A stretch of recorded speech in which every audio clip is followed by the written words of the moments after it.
Hello friends, it's Astro here and welcome to Starship Simulator, which is a game that is on Kickstarter at the moment. It has gotten quite a lot of interest, and it's basically like a simulator of a starship, and you can fly through space, and then there's a whole bunch of stretch goals and all that sort of stuff. So hi, it's Editing Astro here. I just wanted to add to this. Fleet Yard Studios, which is the crew behind this game, they're going to make this game available for free. There's already a free demo available on Steam. And so in addition to Kickstarter, they also have a bunch of, like, it's essentially community funded. So there's a PayPal that you can help with. You can use Ko-fi, or Patreon. So those are the other ways that you can support these guys in making this beautiful game and making it available for anyone to play. So anyway, back to the game. What I thought is, just to get back in the swing of things, because I've been away for a little while and I apologize for that. I thought we might do like just a little quick look at what some of the stuff is like in this game. So let's do, I could do scanning and navigation, but I thought maybe we'll start in engineering and we'll do the training module for the cold start sequence, because gosh diddly, there's a lot of stuff in this game. There's a lot of, like, a lot of detail, a lot of cool stuff, and I'm very excited to see where this game goes. So let me know what you think. So we are... Welcome to the Magellan-class Cold Start training module. My name is Ava. I'm the UN Space Fleet's AI voice assistant. Hello, Ava. In this module, we will review the correct procedure for starting up the ship's fusion reactor and then supplying power to the vessel. The ship is currently in a cold and dark state, so for your safety, I have taken the liberty of turning on your torch for you. That's very nice. Thank you. To begin, follow the waypoints on your HUD to the lower floor of the reactor room. So the gameplay is pretty simple, actually. It's like, it's all first person, it's all WASD, it's all mouse driven, and so we're going to go through FDeck here and find our way to the reactor room. And so in the middle of the room here, there is this, oh, look at this beautiful thing, big beautiful fusion reactor, and we need to go over here and down to this thing, which is the reactor room. As you can see, the reactor is offline, and none of the ship's systems are powered.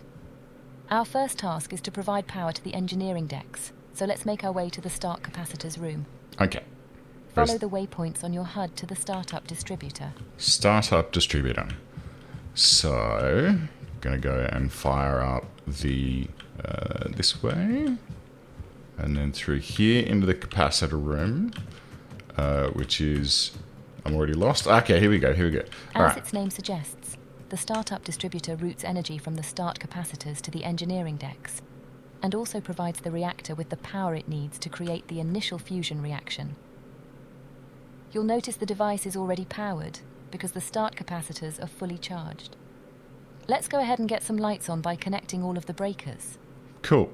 So, start with the G-deck breakers, as indicated. Click, and they get switched on. And we'll do G-deck starboard and G-deck aft and G-deck port. And now the F-deck breakers. And I'll do F-decks forward, starboard, aft, and port. Finally, the reactor supply itself. And then we're going to connect the start reactors through the internal bus, which says, live load is 93.88 kilowatts. Excellent. Now we can see what we're doing. You can go ahead and turn off your torch by pressing T. I'll press T. The reactor controls should now be online, so let's walk back to the reactor room and take a look.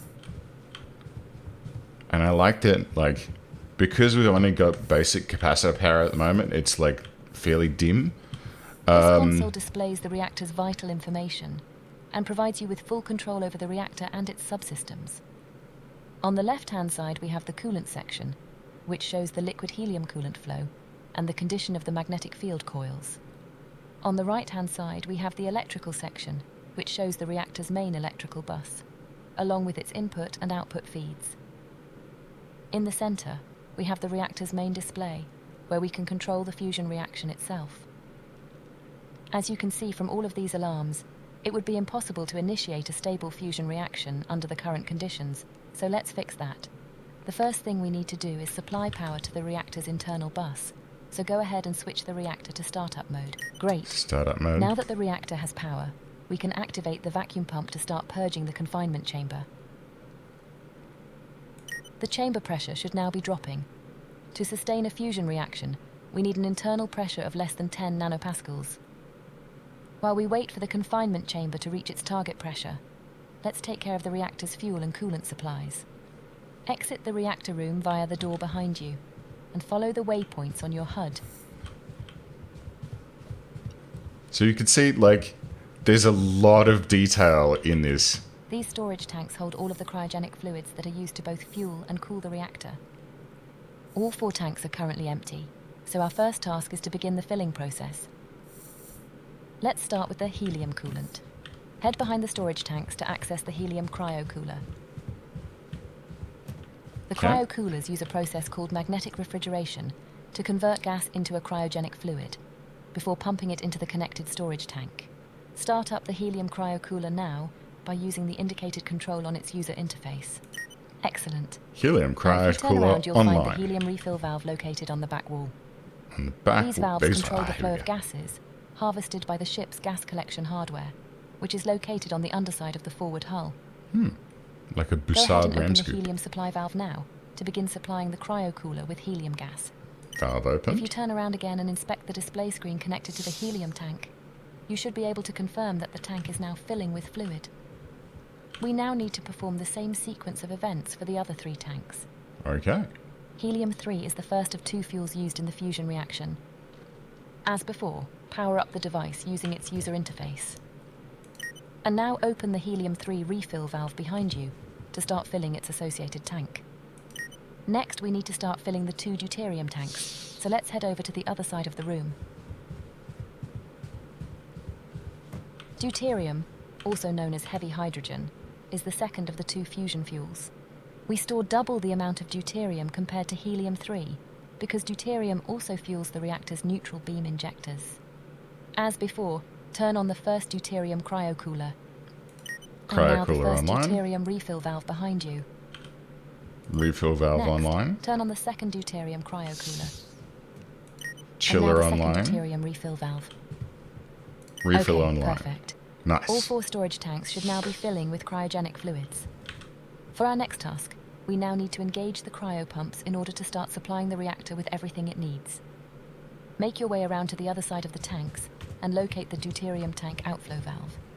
Alright, here we go. Open the deuterium outflow valve to begin supplying fluid to its connected cryopump. Boop. Next, power on the pump itself using the button indicated on its user interface. Pump engaged. Excellent. That's half of the fuel mix taken care of. Now head over to the helium-3 tank outflow valve so we can complete the fuel supply. As before, begin by opening the helium-3 outflow and now engage the helium-3 cryopump. Perfect. All we have to do now is take care of the coolant flow. Do we not need to do Now this open one? the helium Oh, yeah, outflow okay. valve. Mm-hmm. And finally, power on the helium cryopump. There we Okay, go. cool. The reactor is now being supplied with all the fuel and coolant it needs. Hell yeah. Follow the waypoints back to the reactor room, where we have just a few more valves to open.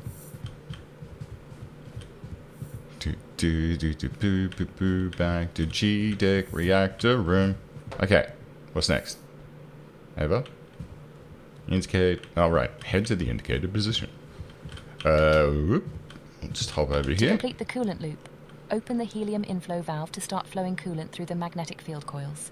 Boom. Now make your way around to the opposite side of the reactor to complete the fuel supply. First, open the deuterium inflow valve. And now Deuterium. open the helium-3 inflow valve. Helium-3 Okay, supply. great. Lovely. Let's head over to the reactor controls and take a look at the coolant display. Things are starting to light up. Reactor controls. Here we go. Here we go. Just had to jump over As you that. can see, we now have coolant flowing into the reactor. This has begun the process of cooling down the magnetic field coils, which must reach temperatures below 20 Kelvin in order to become superconductive. So Okay, the temperatures look good. You can there now you go. power up the field coils. Field coils online. With a solid vacuum established, the field coils powered up, and fuel flowing into the reactor, you are now free to initiate the fusion reaction. Ready? Initiate. Congratulations! You have now successfully started the fusion reactor. For safety, the reactor automatically starts up at only 10% of its rated power. This means high voltage systems, such as the FTL drive, will be underpowered until you increase the reactor output. Let's resolve that now.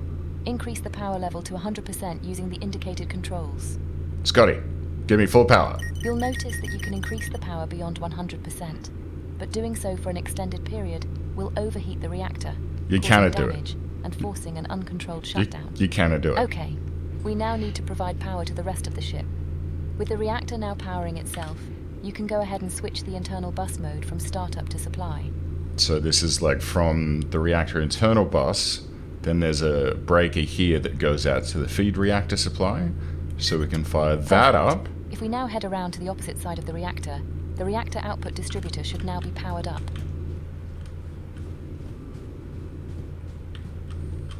This device distributes the reactor's output to the ship's high voltage systems, which are in fact the only systems powered directly by the reactor. The rest of the ship is powered by 48 individual battery arrays, which we now need to begin charging using the reactor's output. Go ahead and connect all 5 of the output breakers here. Alright, here we go. Sublight distributor online. Weapons online. Shields online. FTL online. Battery systems online. Turn to your left, you'll see the 5 high voltage distributors are now coming online. Head over to the main battery distributor.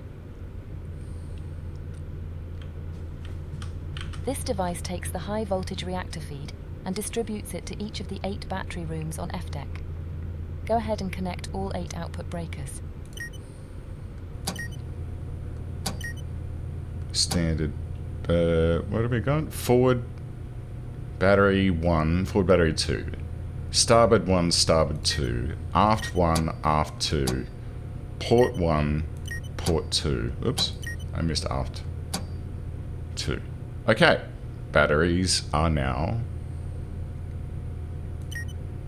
Connect. Connect. Connect. Perfect. The battery arrays should now be charging, but we should perform a visual inspection to make sure. Okay. Follow the waypoints on your HUD to port battery room 1. Batteries. Alright, let's go check the batteries. Oops. Jump over that barrel.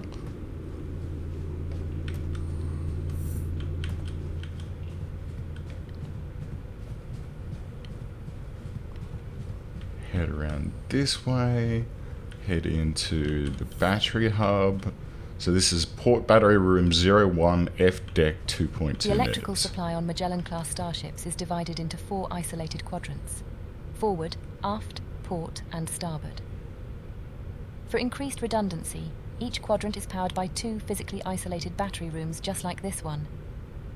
Should the battery arrays in one room cease to function for any reason, the arrays in the second room will continue providing power to that particular quadrant. Seems logical. Similarly, power to one quadrant can be lost entirely, without impacting the supply to the remaining 3 quadrants. Also seems logical. Okay, let's take a look at one of the individual battery arrays.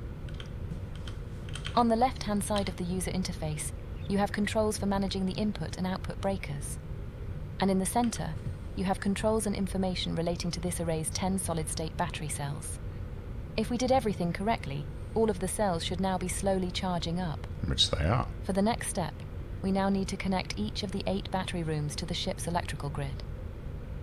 This task will take us into the ship's labyrinth of maintenance tunnels, so be sure to watch your head. Jeffrey's tubes. Follow the waypoints on your HUD to port. Here we go.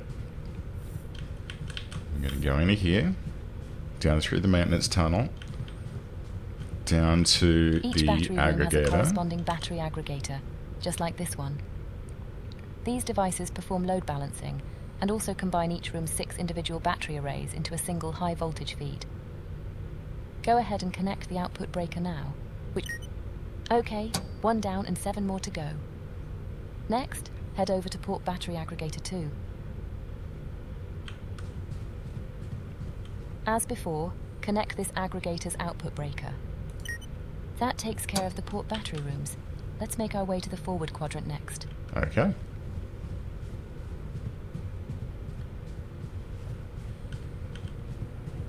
Ooh. Hello. Main battery distributor. Okay, battery deck aggregator. Can I run? Oh, I can. Yeah. Holding Go shift. ahead and connect the output breaker. Alright, so forward battery array 0, 1. And the same again on forward battery aggregator 2. Forward battery aggregator 2. Online. Okay, onwards to the starboard quadrant.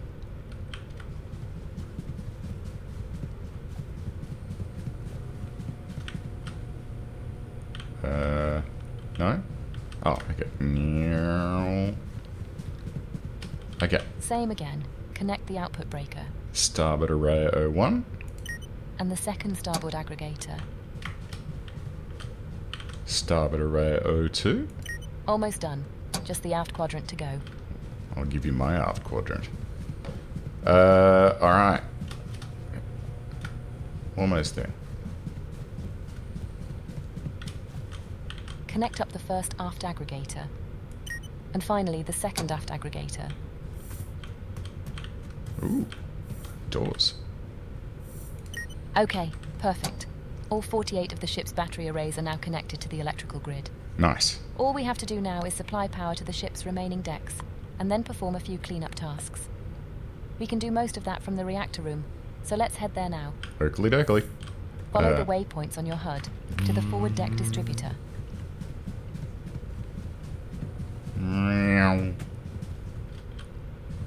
Oh, hello.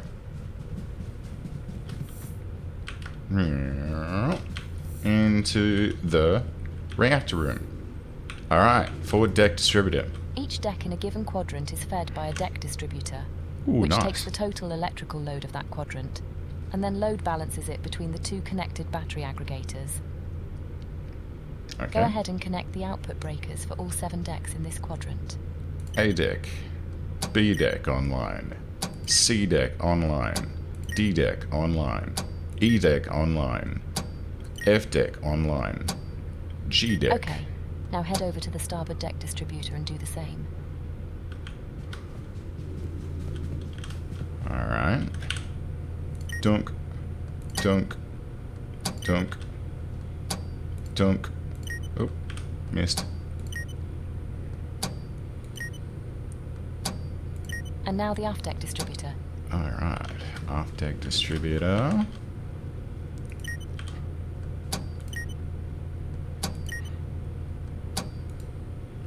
Oh.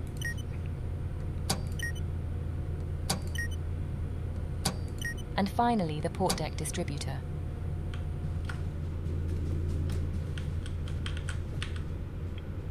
A, B, C. She wants the D. E, F, G. Perfect. All quadrants on every deck now have power available from the ship's main battery arrays. You'll notice, however, that the ship is still under emergency lighting conditions, because F and G decks are still using the start capacitor's supply. Well, we can't have that. To resolve this, we simply have to switch the 4 quadrant distributors on F and G decks over to the main battery feed. Okay. Head over to the G deck forward quadrant distributor. Each deck has 4 of these devices, 1 for each quadrant. They are fed by the corresponding deck distributor. Go ahead and switch this quadrant over to the main battery feed. Boom. That's better. Now we can really see what we're doing. Yeah, look at that. Now head over to the starboard quadrant distributor and do the same. Okay. Change And to now battery the aft mode. quadrant distributor.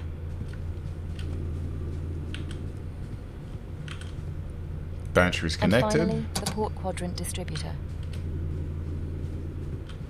Port quadrant That's online. G deck taken care of. Let's do the same for F deck. Oh, Head upstairs to the F deck forward quadrant distributor. roger, roger. Fire extinguishers are getting in the way, as are these barrels. Can I pick up these barrels? Oh wait, look, yeah, I can move them around. Okay, great. Because I kept tripping on that before and it was annoying. Okay. So, as before, switch this device over to the main battery feed. Battery feed ready to go. Quadrant distributor.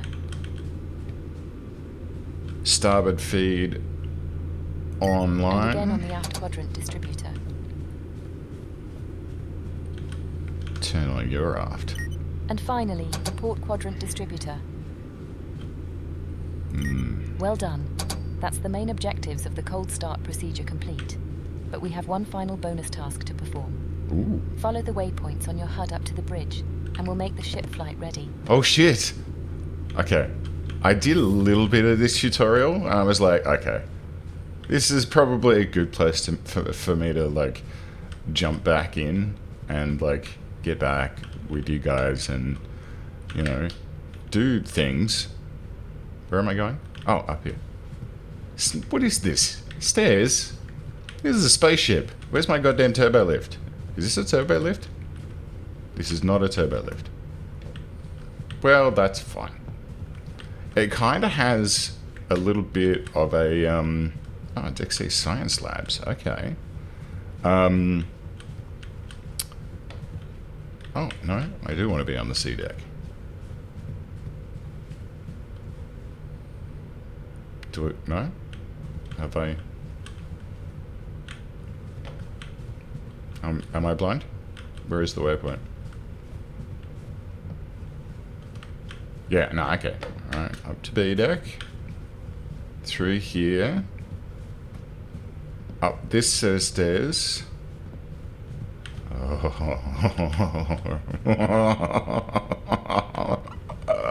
Okay, I haven't seen any of this stuff before. I've seen, like, the cold reactor room, and that's it. This is all new to me. Okay, cool. Cool.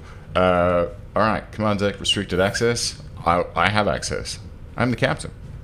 Captain Astro, at your service. The lights and bridge systems are still turned off, so let's bring everything online. Oh, hell yeah, we will. Head over to the A-deck distributor in the engineering alcove.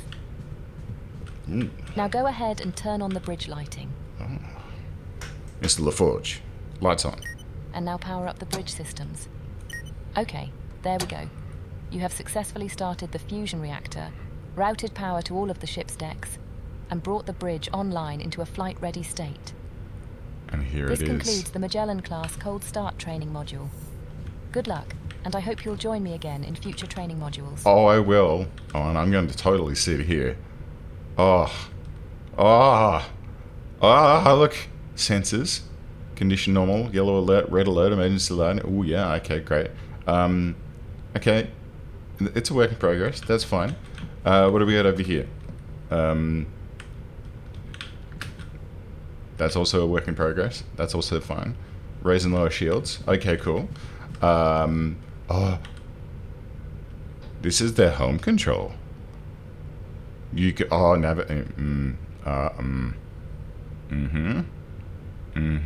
yes, lovely, great. What do we got over here? Sensors. Excellent. And so, yeah, there's our galactic location, which, I mean, based on the fact that we can see, you know, all of this sort of jazz, I can't see, like, Venus's. Oh, we're, like, that's literally Earth right there. So, that's pretty rad. That's Starship Simulator. So I'm a backer of this, you know, for full, you know, clarity and all that sort of stuff. This is the dev version, so I'll be getting access, I think, I don't know, to like some, you know, additional stuff before it hits the demo version, ? But they're actively working on this. They're doing cool stuff. This looks incredible, and yeah, I love it. It's fun, and I've also enjoyed recording this video, and I'm gonna go and edit it and upload it, and it's good to be back. It's good to be back. Thank you, friends. I'll see you next time.